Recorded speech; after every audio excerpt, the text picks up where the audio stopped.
오늘 우리에게 주실 하나님 말씀을 한번 우리 교독을 나누시죠. 에스더 3장 1절에서 15절까지의 말씀입니다. 에스더 3장 1절로 15절까지 우리 함께 한번 교독을 하겠습니다. 3장 1절로 15절. 그 후에 아하수에로 왕이 아각 사람 함므다다의 아들 하만의 지위를 높이 올려 함께 있는 모든 대신 위에 두니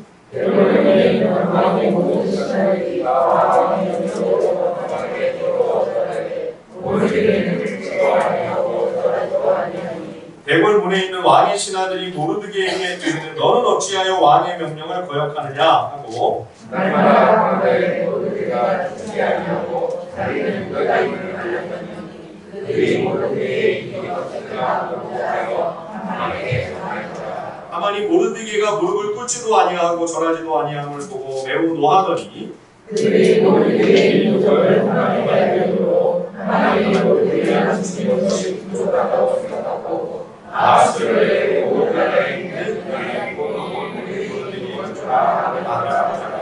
아하수에로 왕 제12년 첫째 달 곧 이산월에 우리가 하만 앞에서 날과 달에 대하여 부르 곧 제비를 뽑아 12째 달 곧 아달월을 얻은지라.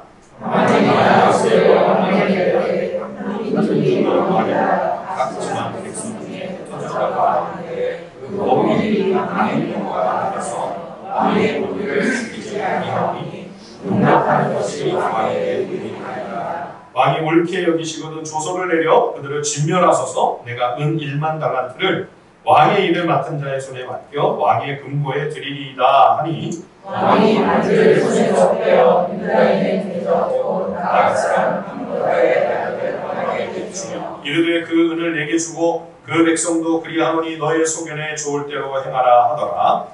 첫날 주창세에 왕의 서기관이 소집되어 하나님의 말과 왕의 대신과 각 지방의 관리와 각 민족의 관원에게 아하수에로 왕의 각 지방의 거처와 각 민족의 언어로 쓰고 왕의 단주로 인칭하라. 이에 그 조서를 역졸에게 맡겨 왕의 각 지방에 보내니 12째 달 곧 아달월 13일 하루 동안에 모든 유다인을 젊은이 늙은이 어린이 여인들을 막론하고 죽이고 도륙하고 진멸하고 또 그 재산을 탈취하라 하였고 이 명령을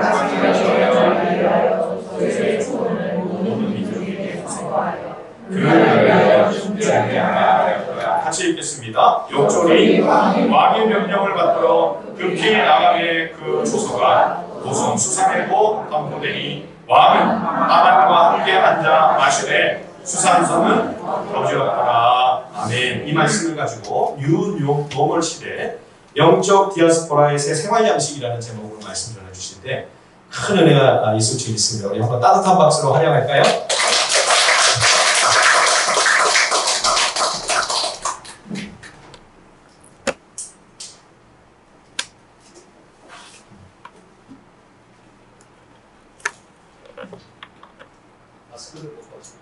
네, 반갑습니다.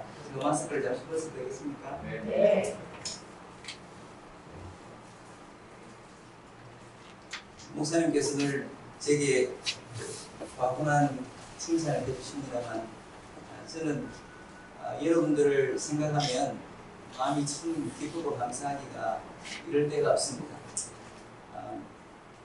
같이 공부를 한 친구이긴 하지만 제가 참 존경하는 목사님이시고 우리 목사님은 여러분들은 생각할 때마다 아내와 함께 생각하고 기도하면 제 마음에서 아주 감사가 샘솟습니다.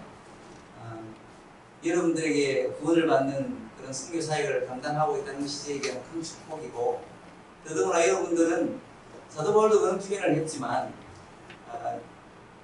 어떤 기회에서든지 어떻게든 도와서 이 사역이 활발하게 이루어지도록 하려고 하는 여러분들의 마음은 평소에 보내시는 헌금도 그렇고 혹은 크리스마스나 아니면 부활절이나 감사주일이나 이런 데도 보태시고 그리고 특별히 사역에 필요가 있을 때 특별히 우리 왕보원의 어린이들을 이제 하나님 말씀으로 왕보원 말과 또 성경을 함께 가르치려고 했던 이런 왕보원어 왕보원어 학당 이런 프로젝트를 저희가 기한하고 그 일을 추진하고 있는데 그 일에도 여러분들이 얼마나 큰 마음을 보태어 주시고 또 헌금해 주시는지 이 자리를 빌어 다시 한번 감사의 말씀을 드립니다. 아까 목사님께서 말씀하신 것처럼 우리 인도네시아령 파푸아에 있는 완본이라고 하는 부족으로 하나님 말씀을 번역하는 일은 처음에 저희가 창세기부터 시작을 했는데 이제 구약성경을 다 번역하기에는 시간이 너무 많이 걸리니까 98년에 파송이 되어서 2001년에 인도네시아로 와서 인도네시아 말을 배우고 완본 부족에 들어간 것은 2003년이었는데 2004년부터 본격적으로 사역을 시작했어요. 그리고는 완본 말 배우고 그리고 완본 글자 만들고 사전도 좀 만들고 문법도 쓰고 그래서 2008년에 이제 시작하는 것이 이제 창세기 룻기 외에는 신약 성경을 마지막 히브리서를 번역하고 있습니다.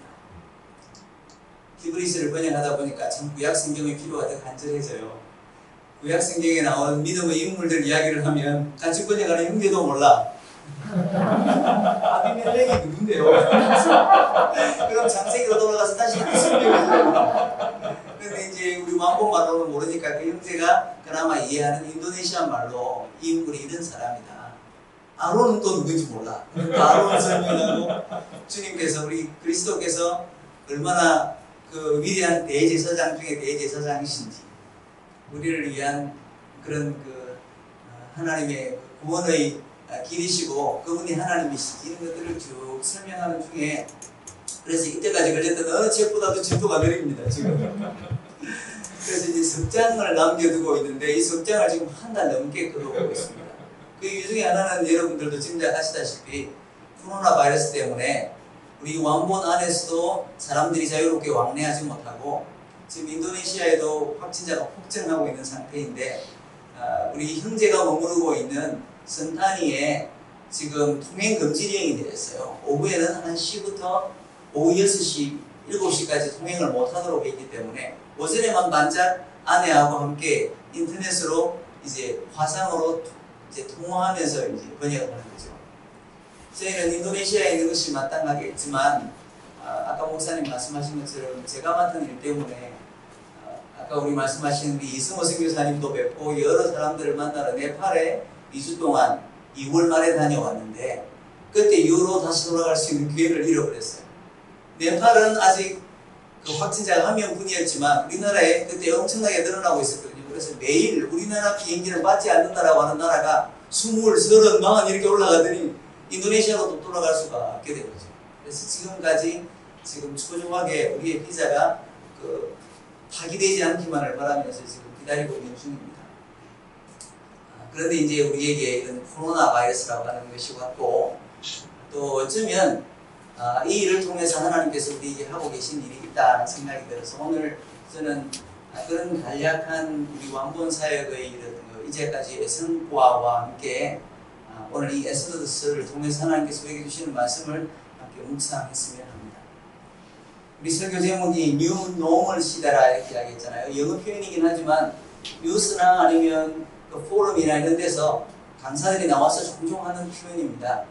뉴 노멀이라고 하면 새로운 정상 이렇게 들리잖아요. 뉴는 새롭다는 뜻이고 노멀은 노멀하다라고 할 때 그런 표현이니까 이제는 그것이 아주 흔한 표현이 되었는데 코로나19 이후에 우리의 삶을 규정하는 새로운 질서라는 뜻으로 이제 혹은 새로운 패턴이라고 하는 뜻으로 우리가 그것을 이해하면 되겠습니다.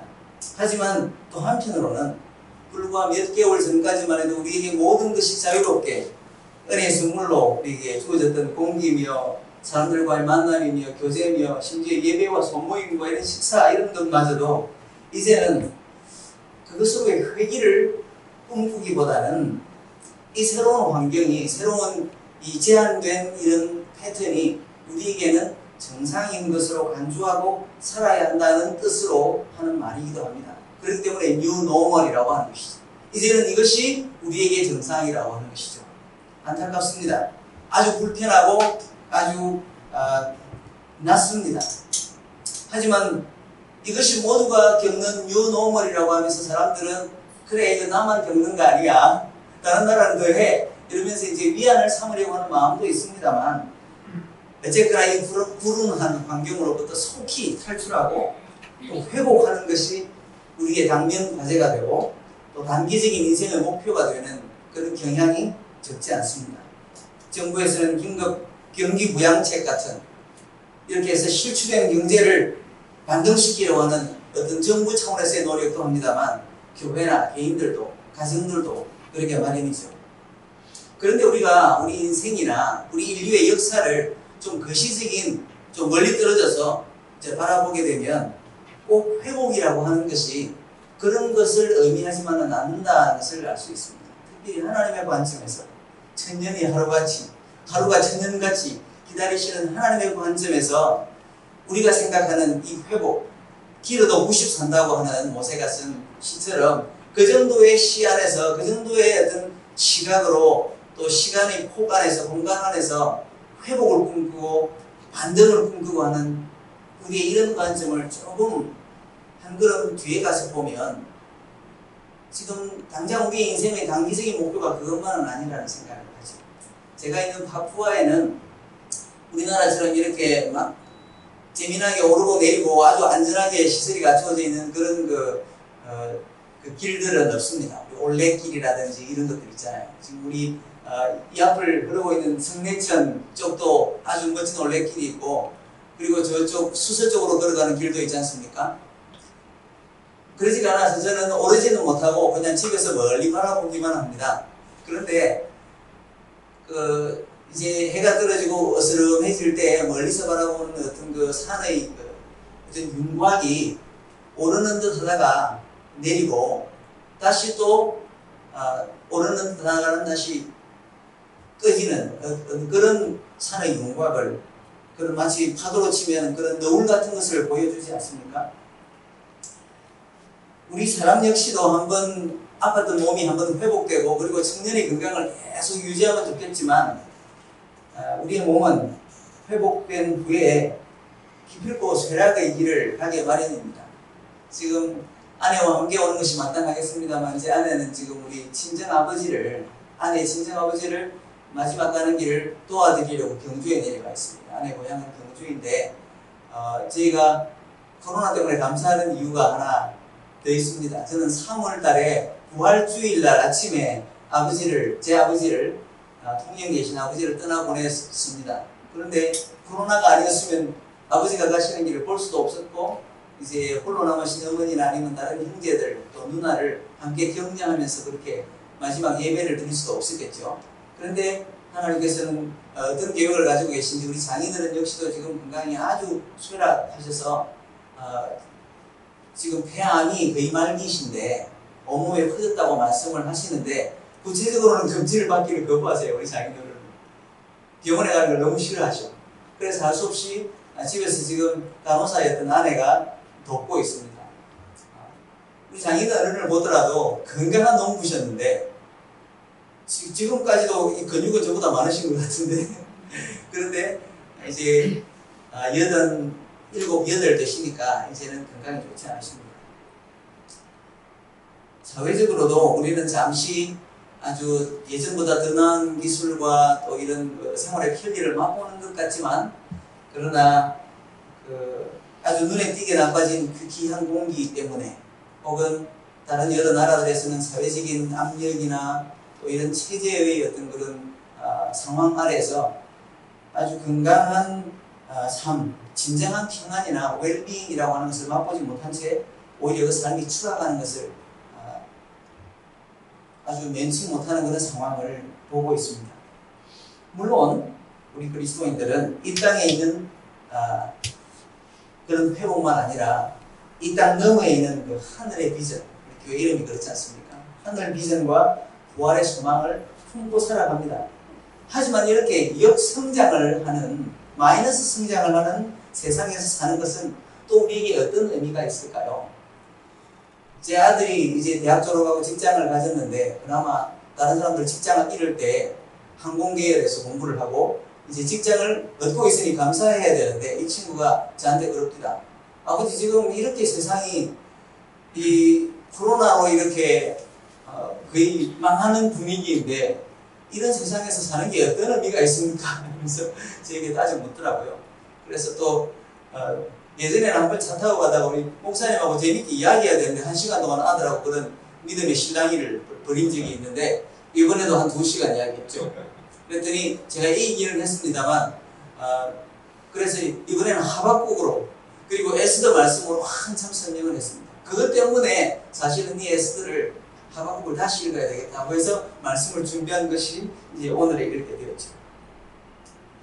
이런 질문들, 분명히 우리에게는 부활의 증거가 있고 소망이 있고 하늘 너머에, 해 아래가 아닌 하늘 너머에까지 이어지는 영원한 장래가 우리에게 보장되어 있습니다만, 그러나 우리가 이 불운한 현실을 뉴노멀이라고 받아들이고 살면서 이 사는 동안에 우리의 믿음과 소망의 근거는 우리가 어떻게 찾을 수 있을까? 하나님께서 살아계신 증거는 또 어디에서 찾을 수 있을까? 이런 고민을 가지는 것이 마땅합니다.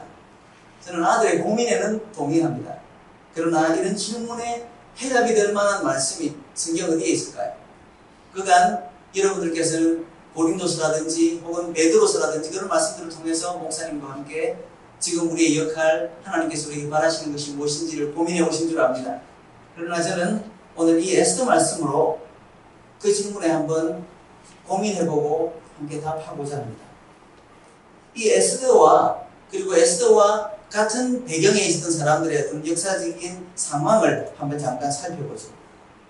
남왕국 유다 있지 않습니까? 북쪽 이스라엘 말고 남왕국 유다의 멸망을 전후로 그 성경에 보면 여호야김이라고 하는 왕과 그리고 이 느부갓네살 이 왕은 우리 유다 쪽 왕은 아닙니다만 이미 유다가 멸망한 이후에 느부갓네살에 이르기까지 거의 한 기원전 605년에서 기원전 581년 역사가들마다 차이는 있습니다만 그러니까 거의 한 25년여에 이르기까지 유다의 귀족들, 백성들, 기술자들 이런 사람들이 여러 차례 바빌로니아 제국으로 잡혀갑니다. 그런데 이 바빌로니아 제국은 바빌로니아 제국대로 다시 페르시아라고 하는 제국으로 그 세력이 이제 지배 세력이 갈리죠. 그런데 그 세월 동안에 그곳에 잡혀가서 살았던 유다 이방인들, 다른 나라에 가서 이제 완전히 이방인으로 살고 있는 살았던 그 사람들을 우리는 디아스포라라고 부릅니다. 디아스포라. 그 디아스포라들의 삶을 짤막짤막하게 소개하는 이야기들이 성경 여러 곳에 등장합니다. 가장 대표적으로는 바벨로니아에서 페르시아에 이르기까지 4명의 왕을 섬긴 다니엘이라고 하는 사람이 있죠. 그리고 페르시아의 아닥사스다라고 하는 왕 시대에 술관원으로 섬기다가 유대의 총독으로 임명된 느헤미야가 있습니다. 그리고 에스라스에 보면 지금 느헤미야보다도 더 앞서서 오레스 왕의 명령을 따라 유대 지역의 난민들을 통솔해서 예루살렘의 성전 재건의 기초를 놓은 스룹바벨이라고 하는 인물도 있죠. 그리고 오늘 우리가 읽은 책에 나오는 모르드게, 에스더 같은 인물 역시 그렇습니다. 그런데 이 사람들의 이야기를 다 함께 살펴보면 그들은 모두 고토를 떠나서 자기의 고향 땅을 떠나서 고향 나라를 떠나서 외국에서 생활하던 유다인 디아스포라였다라고 하는 점은 공통점이겠습니다. 그런데 그 삶을 조금 더 들여다보면 에스더나 모르드게가 처하였던 상황 그리고 이 책의 이야기는 관점이 사뭇 다릅니다. 다른 인물들의 관심은 하나같이 그들의 고국과 예루살렘 그리고 성전의 재건으로 향해 있습니다. 지금 비록 내가 이 땅에 와 있지만 다니엘은 심지어 자기의 고향을 향해서도 기도해요. 기도하는 내용뿐 아니라 기도하는 방향까지 그들의 마음은 온통 과거의 영광과 하나님께서 자기 민족에게 주신 영예의 회복, 믿음의 회복, 성전의 재건 그런 대로 향해 있다는 것이죠. 거기에 비해서 에스더서에는 그런 관심이 나타나 있지 않습니다. 여기에는 예루살렘에 대한 언급이 전혀 없습니다. 과거에 대한 추억이나 영광의 재건을 꿈꾸지 않습니다. 대신 이제는 자신들에게 과거와는 다른 새로운 삶의 터전이 된 이 거류지, 이 새로운 땅에서 어떻게 살아갈까? 새로운 삶의 양식, 새로운 라이프 스타일을 다루고 있습니다. 코로나19 이후에 과거의 회복이 아니라 뉴노멀 상황에서 어떻게 살아야 할지를 고민하는 우리에게 이 책이 적절한 안내서가 될 것이라고 기대하는 이유도 여기에 있습니다. 조금 더 자세히 에스더 시대의 상황을 살펴보도록 하십시다. 우리가 읽은 에스더 3장, 오늘 우리가 3장을 읽었지 않습니까? 이 3장에는 그 당시 유다인 디아스포라들이 처했던 정치적, 사회적 상황을 아주 간명하게, 아주 한 컷으로 딱 잘라서 잘 보여주고 있습니다. 이 이야기에는 아하수에로라고 하는 왕이 나오지 않습니까? 그런데 이 아하수에로 왕은 아주 무책임하기 짝이 없는 사람입니다. 자기가 뭐 해야 되는 어려운 결정이 있으면 야, 니들이 한번 결정해봐. 그러면서 이제 자기 대신들에게 넘기기도 하고요. 그리고 자기의 눈먼 총애를 받은 하만이라고 하는 이런 재상이 갑자기 3장 1절에 확 부상을 하지 않습니까? 이런 두 가지 사실만으로도 당시 유다인들이 놓여있는 상황은 풍전병화다. 바람 앞에 놓인 이런 불이다. 다른 사람들은 어떻게 생각할지 모르겠는데 저는 어릴 적에 통영에 있는 섬에서 살면서 전기가 한동안 없었어요. 제 나이에 비해서 어디에 살았길래 이런 생각을 하실 거예요. 4학년 때인가 5학년 때인가 전기가 들어왔는데 섬이다 보니까 그래서 할아버지 할머니와 제가 이제 쭉 사는 동안에 늘 전기 들어오기 전까지는 그 깍지라고 부르던 석유등 자그마한 거 그게 등잔 내 위에 올려져 있고 그리고 나중에는 호롱이라고 하는 걸 여기다 딱 씌우기 전까지는 얘는 문만 열었다 하면 그냥 훅 꺼지는 거예요. 그러니까 그런 거 밑에서 참 공부하느라고 제가 꽤나 애를 먹었습니다. 그래서 누가 풍전등화를 이야기하면 다른 사람보다는 저에게 확 와닿죠. 이게 풍전등화. 유다인들 중에서 이 에스더나 모르드게 같은 사람은 그래도 남들이 알아줄 만한 중요한 그 관직이나 아주 영향력 있는 위치에 올랐지 않습니까? 지금 1장부터 쭉 읽어보시면 에스더는 지금 이 아하수에로 왕의 왕후입니다. 상당한 지위잖아요. 그리고 모르드게는 지금 이 거대한 영토, 이 제국의 왕궁에 있는 신하입니다. 그러니까 상당하잖아요, 그 위치가. 그래서 그래도 나름 영향력 있는 위치에 오른 인물들이 유다인 중에서 2명이나 있고 다른 책에도 다니엘도 있고 이런 사람들이 있잖아 하고 생각할 수 있겠습니다. 그러니까 유다인들의 사회적인 지위가 변화된 것처럼 생각하기 쉽지만 그러나 그들의 존재감, 그들의 어떤 존재감, 정체성을 생각해보면 왕이 한숨 했다가 하고 불어버리면 그냥 꺼지는 그런 존재감입니다. 이것은. 이 왕후 에스더 직전에 있었던 왕후가 있었는데 이름이 와스디라고. 이 와스디가 지금 술에 취해서 왕후 데려와봐. 멋진 옷 입고 우리한테 와서 좀 선을 보여봐봐. 이렇게 했을 때 왕후가 기분이 나빴어요. 왕후의 품격을 지키려고 안 가버리고 말죠. 근데 하룻밤 만에 어떻게 그 사람이 폐위가 되고 말았습니까? 왕후의 지위가 그렇습니다. 다만 술기운과 변덕과 자신의 만족감에 너무 쉽게 좌지우지되는 그런 왕의 한마디 말 그리고 그 사람이 받아쓰게 하고 인정을 꾹 찍으면 그 조서가 제국 내에서 그냥 변치 못하는, 변개치 못하는 법으로 통하던 시대였습니다. 철회될 수 없는 법, 그것이 페르시아 시대에 오늘날까지도 알려져 있는 그런 입법 체계이고 그런 법 질서였습니다. 그리고 하만은 총애를 입은 자신의 그런 그 입지를 이용해서 아주 그 무책임한 왕을 마음대로 이용했죠. 그러면 모르드게 주변에 있었던 그 다른 관직에 있었던 사람들은 어땠을까? 오늘 읽은 이야기에 나옵니다만 그들도 모르드게에게 그리고 특별히 모르드게가 유다인이라고 하는데 우호적이지 않았습니다. 에스더가 그 왕후의 후보로 이제 간택될 젊은 여성들이 다 이렇게 이 후보로 나섰을 때 모르드게가 1장에 보면 너는 유다인이라고 하는 사실을 절대로 말하지 말아라 이렇게 이야기해요. 만약에 자기들의 민족 정체성을 궁정에서 알리는 것이 도움이 되면 되었지 손해가 될 것이 없었다고 칠 것 같으면 처음부터 자기 민족 정체성을 출신 민족을 알리지 말라 이런 말은 하지 않았겠죠. 하만에게 절대적인 공경을 표하라고 왕이 칙령을 내렸습니다. 오늘 3장에 보면. 그런데 모르드게는 그것을 거부했어요.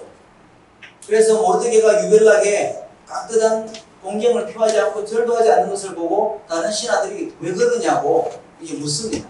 그러자 결국에는 사실 내가 유다인이야 라고 하면서 자기의 정체성을 알리게 되는데요. 그것이 이유가 되어서 과연 왕이 내린 칙령을 거부해도 되는 걸까? 라고 하면서 관리들이 어떻게 되나 보자. 이래가지고 하만에게 일러 바칩니다. 그런 것을 보더라도 모르게 유다인에 대한 궁정 대부분의 사람들의 어떤 그 태도가 유다인들을 비호하거나 혹은 호감을 가질 이유가 전혀 없었다라고 하는 것을 우리가 알 수 있습니다. 궁정에서 모르드게를 향해서 가졌던 이런 다른 민족들 사람들의 태도는 광대한 이 페르시아 그리고 미디아라고 하는 제국까지 합쳐서 그 연합 제국을 이루고 있었던 그 당시 성경에서는 메데 바사라고 이야기하지 않습니까? 미디아 페르시아에서 유다인들의 입지를 아주 대변하는 듯합니다. 궁정에서의 그런 사건은.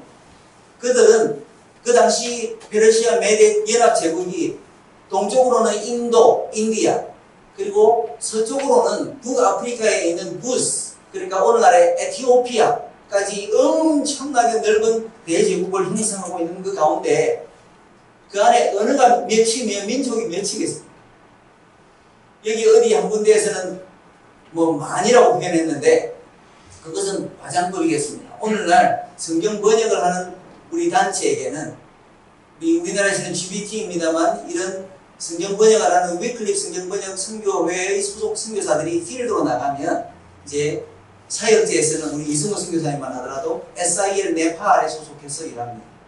그러면 저는 SIL에 있는 아시아, 서아시아와 그리고 서아시아를 통괄하는 인도, 네팔, 인도네시아, 말레이시아 전체 책임자로 일하고 있는데 지금 우리 아시아에만 해도 2,412개의 언어가 있습니다. 전 세계적으로는 7,700개 넘는 언어가 있어요. 이 언어는 그냥 우리나라가 경상도, 충청도, 뭐 이런 강원도 이런 그 만원의 차이가 아닙니다. 우리는 말을 알아듣잖아요. 그런데 못 알아듣는 말, 즉 완전히 민족이 다른 그런 민족이 전 세계적으로 7,000개가 넘는다 치면 지금 그 당시에 메데 바사 이 대제국이 이루고 있었던 그 영토 안에 있는 민족만 해도 적어도 수천 개는 되었으리라 생각합니다. 그 수천의 종족들 가운데 한 종족입니다. 한 유다 말을 쓰는 히브리 말을 쓰는 한 종족이에요. 더더구나 당시에 지금 총독이 누굽니까? 제사장 하만이잖아요.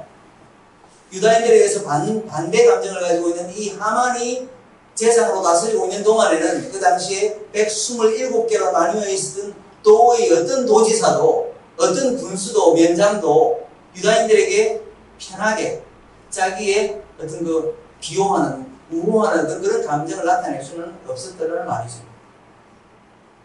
자, 이게 지금 유다인들이 디아스포라로서 그 당시에 처해있던 정치적 사회적 상황입니다.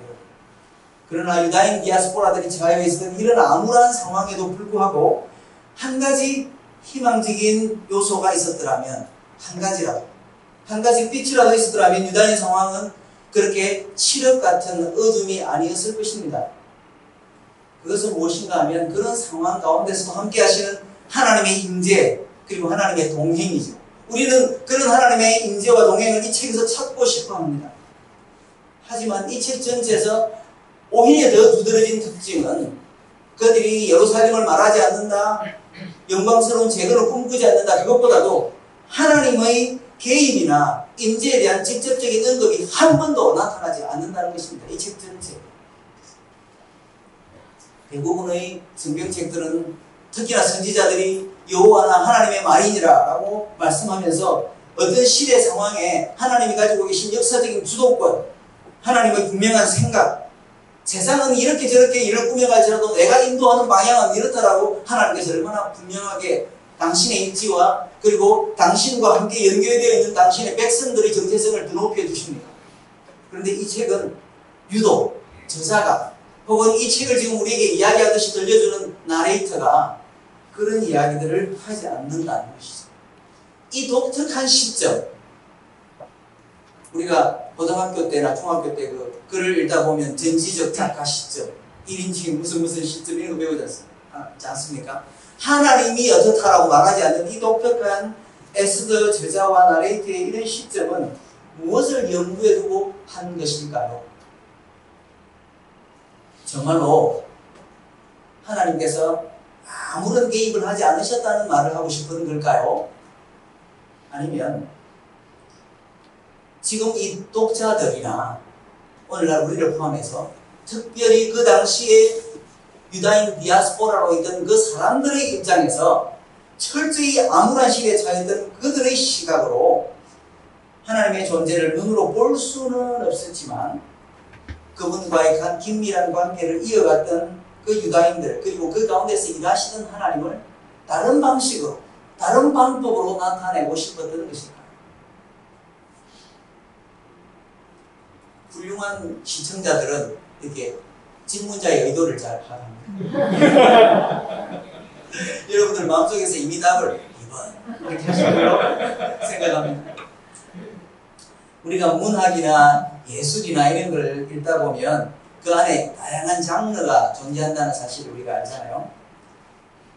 한 가지 사실이나 상황을 묘사하면서도 다양한 관점으로, 다양한 의사전달 방식으로 독자들, 청중들과의 대화를 일궈내고 거기에서 마음의 교훈을 뽕 하고 터뜨리는 그것이 작가들의 기술입니다.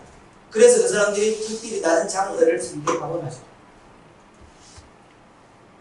성경 시대만 하더라도 하나님의 생각과 말씀을 초반 말미에만 잠깐 소개하고 그 가운데에서는 하나님 이야기는 입도 뻥긋 없고 친구들끼리 막 이렇게 사건을 두고 이런저런 저런다 이야기를 하다가 이야기가 진행되는 책이 있습니다. 욥기, 그죠? 그런 책이 있는가 하면 하나님께서 보여주신 미래의 모습을 그 당시 언어로는 표현할 수가 없었어요. 이것이 탱크인지 컴퓨터인지 전화기인지 모르겠지만 뭐 같은 것을 내가 봤다. 사람 같은 것이 보이더라. 이렇게 말하는 계시록이나 이런 선지서들도 있습니다. 그리고 시와 노래의 감성으로 막 언어를 풀어놓았는데 나중에 보니까 그것이 오실 예수 그리스도에 대한 예언의 말씀인 시편들도 있습니다. 이것이 옳다 그러다 평가도 하지 않고 이야기가 쭉 진행이 돼요. 그래서 도대체 이게 하나님이 뭘 하고 계시지? 근데 나중에 일이 다 진행되는 것을 보고 곰곰 생각해보면 하나님의 뜻이 이것이었구나 라고 하는 것을 알게 해주시는 창세기 같은 그런 말씀도 있습니다. 그래서 저희가 창세기를 처음에 우리 왕본 사람들에게 번역을 해주고 난 다음에 아하, 성경을 너무 모르는 사람들에게는 이게 도움이 안 되겠구나. 왜냐하면 와 이거 봐, 예수 하나님 믿는 사람들도 결혼을 2번 3번 했네? 그러면서 자기들이 하고 있는 일에 대해서 확정을 받는 거예요. 불행하게도 룻기까지 번역을 했어. 그랬더니 이거 봐, 들판에 가서 이불 들치고 여자가 이렇게 죽국처럼 되시다. 거기에서는 교훈을 바로 드러내주지를 않으니까 신약시대까지 와서 구약의 모세 율법들이 어땠는지 하나님이 어떤 마음으로 그런 것들을 허락해 줬는지 이런 것들을 설명해 줘야 깨달을 텐데 그래서 안 되겠다. 창세기, 룻기 그리고 난 다음에 신약 다 하고 다시 구약으로 돌아가자 이렇게 제가 마음을 먹은 거죠. 하나님께서는 그래서 이 에스더스 자체로 또 하나의 장르라고 하는 그런 생각을 저는 하게 됩니다. 단순히 유대인들에게 아까 이렇게 아까 우리가 이렇게 딱 던져서 이렇게 마치 우리 윷놀이처럼 보다 깨다 이렇게 하는 것처럼 이렇게 불을 던져서 날을 얻었는데 오히려 그것이 유다인들의 멸망이 아니라 유다인들의 구원의 날이 되잖아요. 그래서 불의 복수형으로 부림이 돼가지고 나중에 불임절이 되는데 이 불임절이 생기게 된 역사적 경위를 단순히 재미나게 설명하는 책이냐? 그렇지만은 않다는 것이죠. 오히려 디아스포라 상황에서 하나님께서 직접 선지자들을 통해서 적극적으로 당신의 임재와 계시를 보여주지 않았던 특별한 시대 상황, 특별한 장소, 특별한 대상자들에게 하나님은 어떻게 그들과 더불어 일하셨는지를 보여주는 그런 아주 특별한 무대를 마련하고 우리에게 지금 그것을 보여주고 있는 것입니다. 그런데 그 역사적인 연출에 하나님은 한 번도 무대 위에 오르지 않으십니다. 철저히 막 후에 계시면서 그래도 불구하고 하나님께서 일하고 계시다라고 하는 것을 알리기에는 충분하고도 남음이 있는 책이 이 책입니다. 오늘 3장만 보았지만 오늘 돌아가셔서 에스더스에 익숙지 않으신 분들은 꼭 끝까지 한번 읽어보십시오. 어쩌면 이것을 다 읽고 난 다음에 우리의 마음속에 있는 이런 울림 때문에 이런 깨달음 때문에 이 책이 주는 메시지가 그 어느 때보다도 지금 우리의 교회와 신앙인 개개인에게 가장 적절한 것인지도 모르겠습니다. 사람들이 우리 하나님 지금 어디 계신 거야? 이런 코로나 상황에서 세상에서 수십만, 수백만들이 지금 생명이 위협에 처한 상황에서 하나님 어디 계시기? 하고 말하는 시기에 하나님을 드러내는 선교는 어떻게 가능한 것인가? 하나님의 임재를 구름과 불기둥과 만나와 메추라기로 날마다 나타내실 때는 선교적 공동체의 역할이 그다지 크지 않습니다. 하나님이 다 보여주시는데 눈 뜬 사람이고 귀 열린 사람이고 냄새 맡을 줄 아는 사람이면 하나님이 오늘도 음식을 떨어뜨려 주시는구나, 하나님이 오늘도 따뜻하게 해주시는구나, 불로 분명하게 우리를 인도하고 계시는구나 하고 볼 수 있잖아요. 물론 그것도 거부하는 사람이 있었을 수 있습니다. 그러나 모든 사람이 하나님의 존재를 의심할 때 그분께 대한 경외심이 사회 대다수의 사람들에게는 상종 못할 습관과 문화로 무시될 때, 아까 에스더서 3장 8절에 보면 여기 한 민족이 있는데 우리와 상종 못할 그런 이상한 문화를 가진 민족이 있으니까 얘들을 썰어버리십시다 라고 왕에게 간언을 하잖아요. 세상이 우리를 상종 못할 이상한 습관과 관습을 가진 사람들로 우리를 분류할 그럴 때에 그런 세상에서는 우리의 역할이 다릅니다.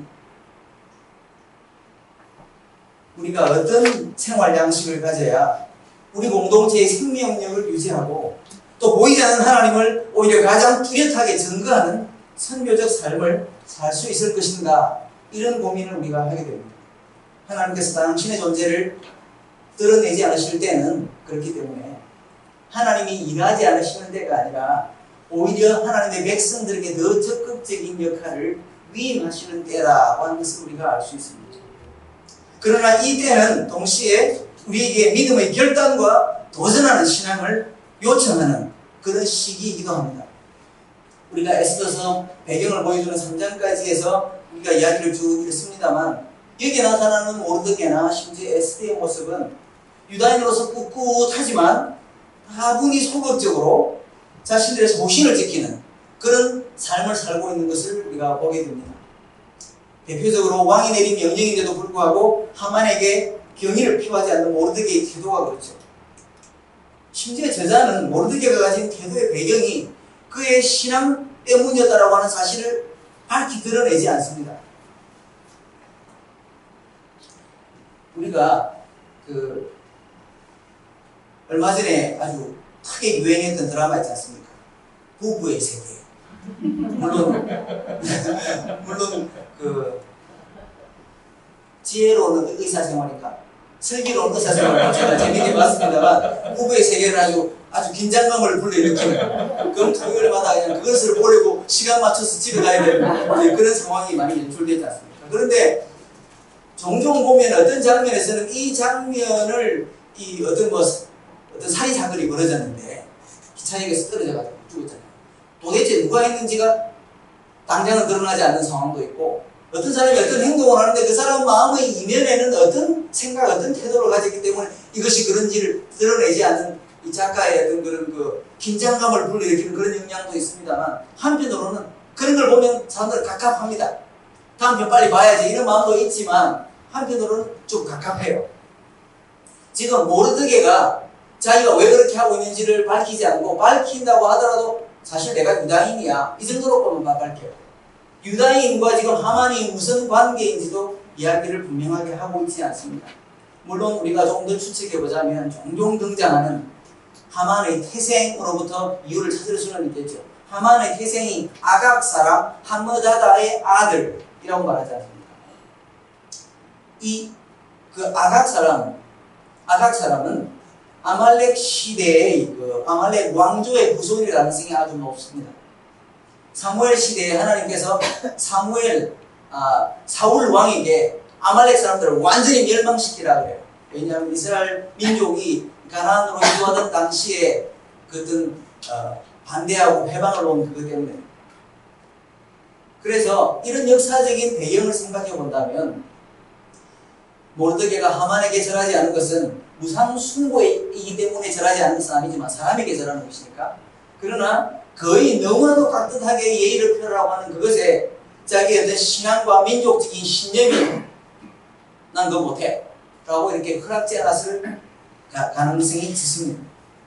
그런데 그런 모르드게의 어떤 꿋꿋하면서도 자기의 어떤 신념, 자기의 어떤 민족적 정체성, 그리고 하나님께 대한 신앙을 지키려고 했던 이런 꿋꿋한 태도가 아주 위험을 초래합니다. 3장 말미로 우리가 쭉 가면서 보게 되는 것처럼 모르드게가 결국에는 사실 나 유다인이야 이렇게 말하자 그것을 일러 바치자 하만은 그것을 듣고 이 모르드게 한 사람만 죽이는 것이 만족치 못하겠다. 만족할 수가 없겠다. 그래서 제국의 영토 안에 있는 모든 유다인들을 멸족시킬 계획을 세웁니다.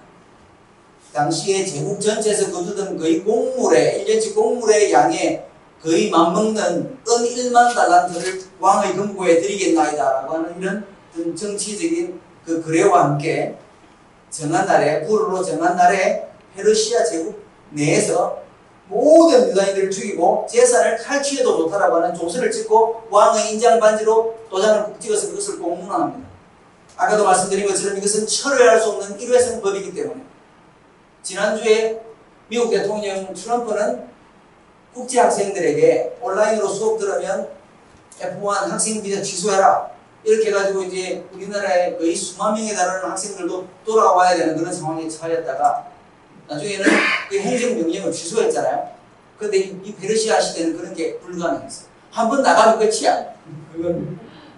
그래서 나중에 그것을 취소할 수가 없게 되니까 이것이 이미 조서가 되고 그래서 나중에 거기에 맞먹는 또 다른 조서를 내리잖아요. 그럼 유다인들도 쳐라. 그래가지고는 나중에 유다인들의 대승리로 끝나게 되는 거예요. 그래서 이런 일회성 법령이 되었습니다. 이 모르드게의 이런 그 절개와 이런 신앙에 대한 꿋꿋한 태도가. 그래서 이제 그해 12월 13일이 되면 유다인들의 생명과 재산은 어떤 약탈을 받더라도 아무런 보호를 받을 수 없게 되는 것이죠. 이렇게 해서 그동안에는 유다인 디아스포라들의 상황이 아주 불안했습니다. 장래를 알 수 없기 때문에 불안하기만 하던 유다인들의 이런 상황은 이제는 명백한 재앙이 되었습니다. 이것은 더 이상 불확실해서 불안하기만 한 미래가 아니라 분명하게 선고된 죽음 같은 것입니다. 이런 선고를 내린 사람들은 술잔을 기울이면서 부어라 마시라 하고 있는데 이 조서가 나가자 가장 먼저 조서가 도착했던 페르시아의 서울 수사성에서는 사람들의 마음이 술렁이었다 이렇게 표현하고 있습니다. 이것이 그냥 술렁이기만 하는 것일까요? 바로 다음 4장으로 가보면 유다인들은 극에 달한 슬픔을 표현할 수가 없어서 통곡하고 먹지 않고 잿더미 위에서 구르고 베옷을 입고 이렇게 슬픔과 놀람과 두려움을 표현하고 있는 것을 봅니다. 이런 모든 유다인들 중에 가장 두드러진 반응을 보인 사람이 있습니다. 그런 슬픔을 표현하는 데서 한 걸음 더 나아가서 그는 이제 문제의 해결을 위해서 적극적인 태도를 보이는데요. 모르드게가 그렇습니다. 모르드게는 에스더에게 전가를 보내서 왕으로서 자신의 민족을 구원하는 행동에 나서라고 이제 촉구합니다. 그런데 에스더는 왕으로라도 함부로 왕에게 불쑥 나타나면 안 된다라고 하는 왕궁의 법도를 알고 있었고 그리고 특히나 변덕스러운 아하수에로 왕의 그런 태도를 익히 알고 있었던지라 처음에는 곤란하다고 이야기했습니다. 그런데 모르드게는 그 이야기를 듣고 그러면 유다 민족의 구원은 다른 방법으로도 얻을 수 있을 것이다. 그러나 에스더야말로 자신의 지위를 힘입어서 혼자 안전을 도모하지 말라고 경고합니다. 위험을 감수하고서라도 적극적으로 나서지 않는 것이 오히려 에스더 자신과 집안까지 멸망하게 되는 길이며 에스더가 진작에 왕후의 자리를 얻은 것이 이 때를 미함이 아닌지 누가 알겠느냐라고 이야기를 하는 것이죠. 모르드게가 던진 도전의 핵심은 자기 혼자 살려고 안전에 그런 틀 안에 머무르지 말고 하나님이 주신 지위에 걸맞은 믿음의 행동에 나서라 라고 이야기하는 것입니다. 이 지위는 그 사람 혼자의 안전과 또 영광을 위해서 하나님이 주신 것이 아니라 오히려 하나님께서 기대하고 있는 어떤 역할을 위해서 미리 베푸신 것이다 라고 하는 것이 모르드게의 관점입니다. 우리가 깨닫고 배워야 할 관점이기도 합니다. 그렇기 때문에 하나님께서 기대하시는 역할을 어떻게 하면 잘 감당할까를 적극적으로 탐색하지 않고 안전 때문에 주저할 때에 그 지위는 축복이라기보다는 재앙에 가깝습니다. 이 말을 하자 다행히도 사촌 모르드게의 보호 아래 일찍부터 자란 왕후 에스더가 보아였기 때문에 이 도전의 진정 어린 의미와 그리고 그 무게를 깨닫습니다. 그리고는 모르드게에게 다시 회신합니다. 그리고 그 회신의 내용은 이 이야기 전체에서 가장 빛납니다. 뭐라고 말하는가 하면 그렇다면 제가 왕에게 나아가겠습니다. 그런데 그때 제가 죽어야 한다면 죽겠습니다. 이렇게 이야기를 합니다. 죽음을 무릅쓰는 결의에 찬 이 말은 모든 상황의 반전을 부르는 한마디였고 하나님께서 한 민족의 구원을 위해서 왕후 에스더에게 기대하신 그 기대의 핵심을 잘 표현한 말입니다. 제가 죽어야 한다면 죽겠습니다. 아주 과격한 듯 하지만 진중하고 어떤 방의 세력도 건들 수 없는 무게가 권위가 그 말에 서리어 있습니다. 그도 그럴 것이 에스더가 지금 허풍으로 그러면 제가 죽어야 한다면 죽죠 이렇게 말하는 것이 아니기 때문에 그렇습니다. 왜 그런가 하면 그는 철저히 자신을 하나님께 의뢰하는 금식 후에 하나님께 나아가겠다. 그리고 내가 왕에게 나아갈 텐데 내가 죽어야 한다면 죽겠다 이렇게 말하는 것이에요. 유다인들은 이미 슬픔의 표현으로 금식하고 있습니다. 그러니까 그 금식 좀 더 연장해라 좀 더 해라 이 말을 하는 게 아니에요.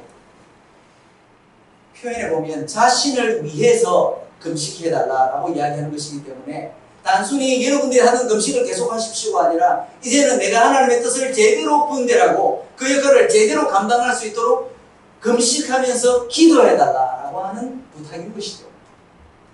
그런 진중한 헌신이 다짐이 서려있기 때문에 지금 에스더의 이 말은 허풍이 아닙니다. 이 일 이후에 벌어지는 모든 일들 그 이야기들을 오늘 주일 아침에 다 다룰 수도 없고 그럴 필요도 없을 것입니다. 하지만 우리가 간략하게 살펴보자면 이렇습니다. 금식 이후에 에스더가 어떻게 아하수에로 왕에게 아주 적극적인 관심과 사랑을 받게 되는가.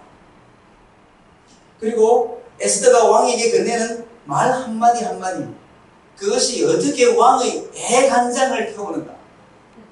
이 나라의 절반이라도 내가 줄게. 그리고는 잔치를 벌이고 난 다음에 사건이 다 벌이고 난 다음에도 내가 절반 준다 그랬잖아. 이제 소원을 말해봐. 예전의 아하수에로가 아닙니다.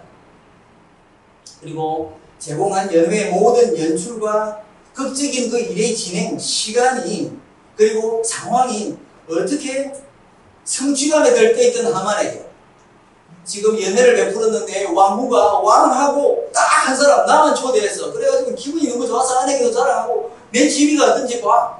그러면서 그러던 자랑하던 그런 시기에 바로 다음 연회로 초대를 받고 그리고 거기에서 사건의 그런 전말이 밝혀지고 오히려 자기가 모르드게를 달아 죽이려고 자기 마당에 세웠던 오픈대에 자기가 오히려 달려 죽는 그런 일이 아주 극적으로 진행이 되죠. 그런 모든 일들의 진행은 놀라움을 자아낼 따름입니다. 그리고 이 놀라움은 이 모든 일의 주연으로 등장하는 모르드게와 에스더만 아니라 대체 배후에 누가 계시길래? 라고 하는 그런 질문을 독자들의 마음속에 자연스럽게 자아냅니다. 이 모든 일이 이 책의 말씀처럼 이루어지려고 하면 에스더 모르드게만 아니라 아하수에로 왕도 그리고 아하수에로 왕의 대적인 하만도 그리고 궁정의 내시들도 전국 각도에 흩어져 있던 127개 도의 도지사들도 다 동원이 되어야만 이루어질 수 있는 일입니다. 그 넓은 영토에서 그렇게 많은 사람들을 움직이시고 역사를 만드시는 분이 함께 계시지 않았더라면 어떻게 이 일이 가능한가. 그렇기 때문에 결국 에스더나 모르드게는 자신들의 헌신과 결단을 통해서 자기 민족을 스스로 구원한 것이 아니라 마쿠에서 일하시는 하나님을 무대 위에서 드러낸 그런 모양이 되는 것입니다. 구원하시는 하나님의 존재를 유다인만 아니라 비유다인들까지 나도 유다인 될래. 그러면서 오히려 유다인에 합류하고 싶은 그런 소망을, 그런 희망을 불러일으킵니다. 우리가 하나님의 선교에 동참한다는 것은 이런 것을 두고 하는 말일 것입니다. 하나님이 보이지 않는다고 사람들이 말할 때, 우리가 그리스도인이라고 세상에서 상종 못할 그런 관습과 사상을 가졌다고 우리를 배척할 때, 그와 같은 영적인 디아스포라의 상황에 처하여 사는 우리의 삶의 현장에서 하나님의 존재를 드러내는 것. 그래서 이전에는 하나님의 나라에 포함되지 못했던 사람들이 나도 그 나라에 어떻게 끼어볼 수 없을까? 내가 어떻게 하면 천국의 시민권을 함께 얻을 수 있지? 라고 하는 궁금증을 가지고 이 교회로 찾아오게 만드는, 우리의 가정으로, 우리의 사업처로, 크리스천 모임으로 함께, 그것이 줌 모임이든 혹은 얼굴을 보고 하는 모임이든 그런데 끼고 싶어하는 그런 열망을 불러일으키는 것이 우리의 선교적 삶인 것입니다. 그렇기 때문에 세상이 말세로 향하고 그리스도인 역시 척박한 시대적 상황에 처하면 처할수록 하나님께서 우리에게 더 적극적으로 기대하시는 역할이 있습니다. 예전에는 아니었지만 이제는 더 너희들에게 내가 기대하는 바가 있다. 그때 우리가 우리의 안전을 도모하려고 생존 모드로 접어들게 되면 그것은 아닐 것입니다. 생존 모드는 이제 우리의 라이프 스타일이 아닙니다. 그냥 숨죽이고 조용히 살면서 안전을 보장받을 줄로 생각하면 오산 중에 오산입니다.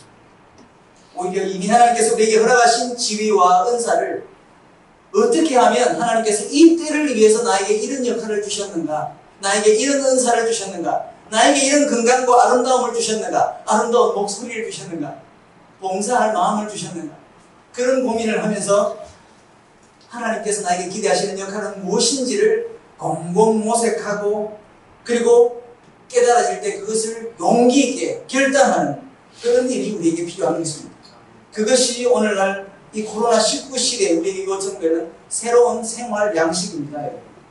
그저 불평에 잠겨 있거나 과거의 영광을 꿈꾸면서 자신의 안전과 살 길을 찾기에만 전전긍긍할 것이 아니라 오히려 위기를 무릅쓰고 하나님께 자신의 안전과 미래를 내어드려야 합니다. 이것은 저에게 주는 하나님의 도전이기도 합니다. 선교사로 한 5년 살면 좀 피곤해지겠지. 집도 가지고 싶다. 좀 안정된 이런 수입원을 가지고 싶다. 늙어서 비참하게 살면 안 되지. 뭐 이런 등등의 생각이 찾아옵니다. 그런데 오늘도 이 말씀을 쓰고 말씀을 전하기 전에 한번 1년 동안에 하나님께서 너부터 잘해. 이런 말씀을 주십니다. 특히 나이를 막론하고 이 자리에 계신 여러분들에게 하나님이 살아계시며 구원을 위해서 일하고 계신 것을 가장 잘 드러내기 위해서 세상의 여러 분야에서 리더가 되기를 사모하라고 말씀드리고 싶습니다. 하나님께 대한 믿음과 헌신의 본을 보이는 지도자 한 사람의 역할이 하나님의 선교에서 하나님이 회복하시려고 하는 당신의 민족들을 향해서 세상에서 얼마나 값진지 에스더서는 그것을 아주 분명하게 보여주고 있습니다. 바라건대 모르드게와 에스더 같은 지도자들이 되십시오. 포스트 코로나 시대 영적 디아스포라로 이 세계에 사는 동안에 하나님의 말씀에 근거한 도전적 삶의 양식을 꾸준하게 유지하는 분들이 되십시오. 오해를 사고 위험에 처하게 되더라도 오히려 그것으로 살아계신 하나님을 드러내는 하나님의 존재를, 하나님의 구원을 실증해 보이는 그런 삶을 사십시오. 우리 모두 그런 삶의 실천가들이 되기를 간절히 바랍니다.